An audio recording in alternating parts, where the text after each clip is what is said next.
Hello mga kabengers, at eto na nga kami pagkatapos nga namin maglakad from Rouge Park to Port Union o kaya Baygulay. Yung shooting namin talaga naman shooting parang may pelikula lang di ba? Kumbaga sa merong video and then yung mga photo shoot, di ba? Na syempre napagod naman kami, di ba? And then bukod sa pagod ay nakaramdam din kami ng gutom, kaya naman sabi namin since na meron naman kaming gift card, kaya napagkasundoan namin na sige gamitin na to at pumunta na nga kami sa Swiss Chalet. Kaya naman eto, kahit hindi naman ganun masyado yung tao, di ba?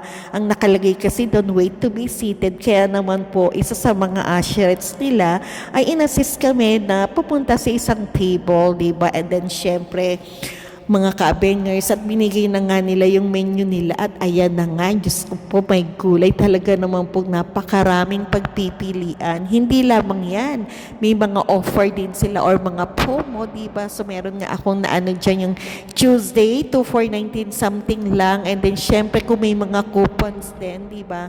May mga ino-offer din sila na talaga naman po very affordable, diba? Na sulit na at busog na nga kayo mga ka-bangers ko. Kaya naman po, my God, talagang satisfied kami dyan di ba mga ka-bangers? At eto nga, hindi namin mapagdesisyonan, di ba? Kaya sabi na lang namin, mag-iba-iba kami ng order para kahit papano ay magkaroon ng sharing or matikman din namin kung ano yung mga ino-offer nila, mga ka-bangers ko, di ba?